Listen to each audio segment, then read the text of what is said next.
So first off, let's define what exactly hiring logistics is. Most staffing firms already have a bench of talent that they need to place.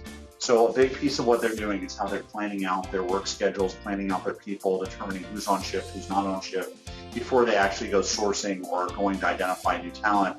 Because it's really important for them to manage their utilization, that they're getting the word out and getting their shift scheduled as quickly as possible.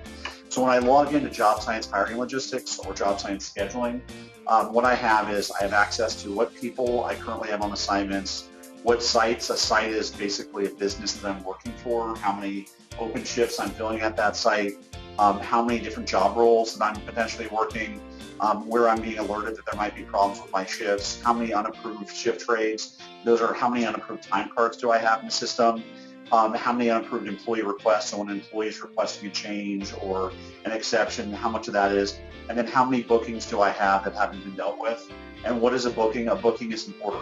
An order will potentially exist regardless of whether or not I'm going out and searching for new talent. In this case, I may have my VMS buyer that is sending me orders or requisitions, and I may choose requisitions that I want to service. If I can find talent that I already have on the bench, that's going to get serviced through a booking. I'm going to try that first. I'm going to create the booking from Fire. From the booking, I'm going to see if I can fill the booking. And if I can't fill the booking, then I'm going to create an assignment. What scheduling is it's going to bring up my map of all my current available shifts, who's late, who's not late, what's going on. I can click on these events to see are they a no-show? Is there something I need to do? Should I go to SMS and labor? I'm going to see what shifts have most recently been the shifts I've been working on. I can post messages to Chatter to the team, say, worker 99 failed to show up for shift number 62. What are we doing on this? So it's almost like treating every shift like it's an open case that needs to be closed. So I have a compliance module so that when I set up a site, I can fill out all the criteria for compliance, what needs to be done with the site. And what that will help me do is determine whether I have the right type of worker or the right match. Because when I'm trying to match my bench utilization, I need to make sure I'm not putting someone to a position that they're either not qualified for or they don't have the right license and certification. This is particularly important when I'm doing bookings related to healthcare, anything that would involve Department of Homeland Security, any type of things that require some license and certification. And why we understand this so well is that this product really came out of our work in Europe, where most of the jobs require some type of license and certification. Here in the US, those generally tend to be what we'll call the high-skilled trades.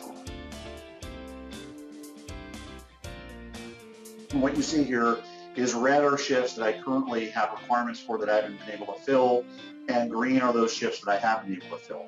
And so when I go into my communications tool, I can go in and I can filter this, I can view it, I can create new shifts, and I have a whole series of tools that allow me to mass email, mass MS, mass communicate to people a shift that they can either choose to accept or not accept. And so now what I used to have a whole team of people go communicate the shifts to people on my bench, people are available, I'm able to do that. I also have this great feature called Auto Rota, which is really mean auto routing. And what it allows me to do is basically put in the coordinates of what I'm looking for, and it will try automatically identify matches for me so that I can do a mass communication out to all those people in my system.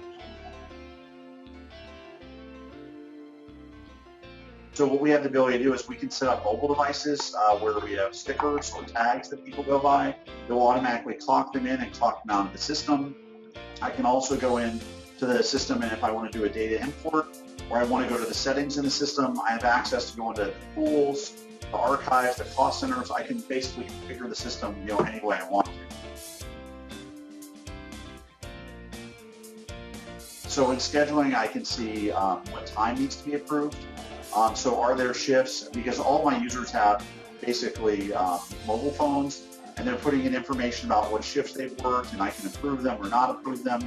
I can load in time from other systems, so if someone gives me an Excel spreadsheet of all the time they've worked, but that needs to be approved, I can load that in the system. Again, if I click back on scheduling, I can go take a look at my payroll. I can, what's been paid for, what's not been paid, what have I loaded into my payroll system.